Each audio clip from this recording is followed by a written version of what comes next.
Assalamualaikum warahmatullahi wabarakatuh. Halo teman-teman semua, kembali lagi di channel Investasi Coding bersama saya Muhammad Faisal. Di video kali ini saya akan membahas mengenai konfigurasi dasar pada CodeIgniter kita. Oke teman-teman, kita langsung saja buka text editor kita masing-masing. Untuk di video kali ini saya menggunakan PHP Storm.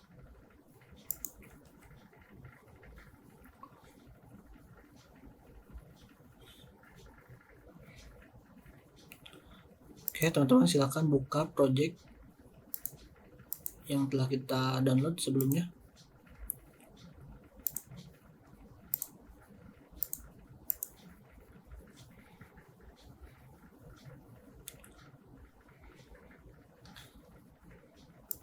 Nah, untuk di CodeIgniter ini ada 3 folder utama, yaitu application, system, dan user guide.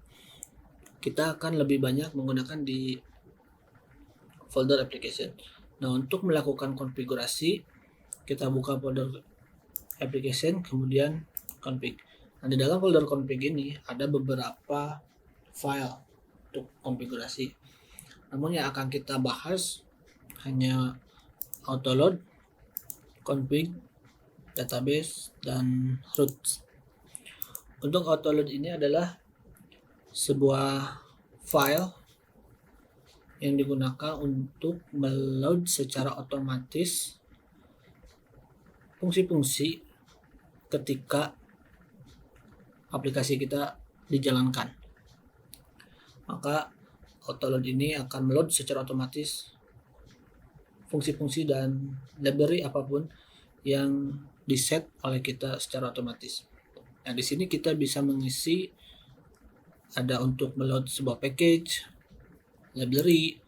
Untuk library ini bisa di load secara otomatis untuk library bawaan CodeIgniter ataupun yang kita buat sendiri.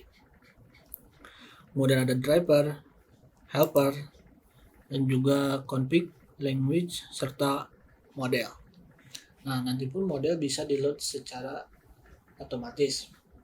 Tapi disarankan untuk model jangan di load secara otomatis, karena jika aplikasi kita sudah terlalu kompleks dan modelnya itu terlalu banyak, mending model tersebut di load secara manual di controller masing-masing.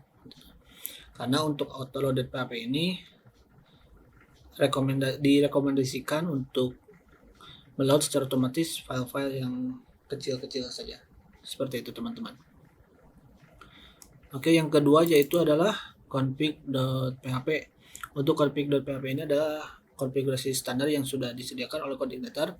Namun ada beberapa bagian yang harus kita perhatikan. Nah, di sini adalah base URL. Base URL ini adalah URL kita ketika dibuka di browser.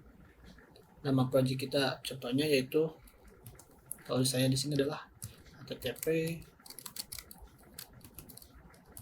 localhost /latihan.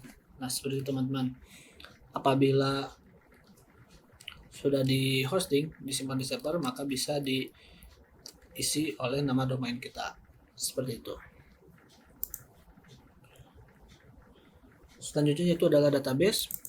Nah, untuk database ini seperti yang sudah dibahas di video-video sebelumnya, untuk database ini kita cuma mengisi di bagian username, password, dan database menyesuaikan dengan yang telah kita buat di PHP MyAdmin. Selanjutnya yaitu adalah roots.php. Nah, roots.php ini adalah sebuah file untuk menentukan alur ketika aplikasi kita dibuka di browser.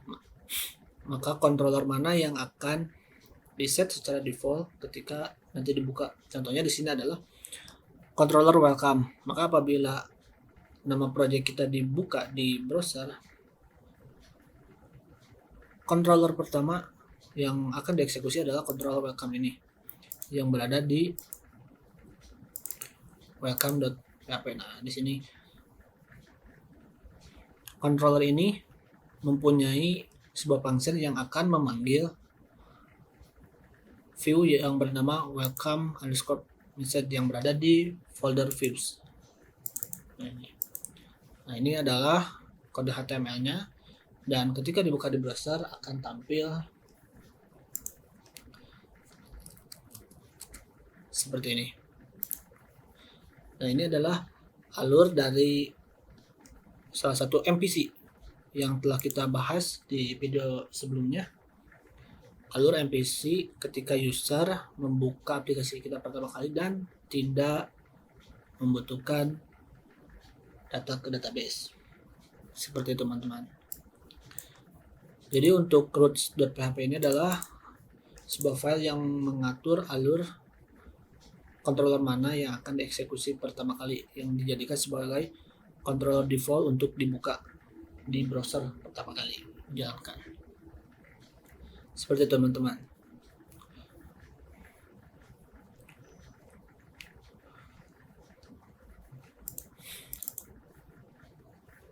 Untuk di autoload, silakan teman-teman isi untuk di bagian library, karena nantinya kita akan terhubung dengan database.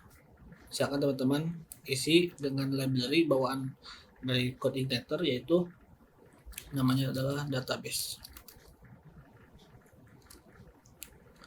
Kemudian kita akan menggunakan library session. Session ini digunakan untuk nantinya adalah autentikasi login dan juga untuk menampilkan session flash data, untuk menampilkan alat pemberitahuan seperti itu. Kita isi dengan session. Oke. Untuk di library kita cukup load secara otomatis 2 library terlebih dahulu, dan di URL silakan teman-teman isikan dengan helper URL. Nah, helper URL ini digunakan untuk memanggil, nanti ada base URL dan set URL. Untuk base URL biasanya digunakan untuk memanggil aset-aset yang kita punya seperti file CSS, JS, ataupun gambar. Nah, untuk set URL digunakan untuk memanggil controller yang ada di folder controller ini. Seperti itu, teman-teman. Perbedaan dari base URL dan set URL. Oke, teman-teman, mungkin di video kali ini saya cukupkan sekian. Kita membahas konfigurasi dasar dari CodeIgniter. Mudah-mudahan teman-teman bisa memahami konfigurasi dasarnya dan alur pertama kali CodeIgniter-nya dibuka. Nah, teman-teman, sampai bertemu di video selanjutnya. Assalamualaikum warahmatullahi wabarakatuh.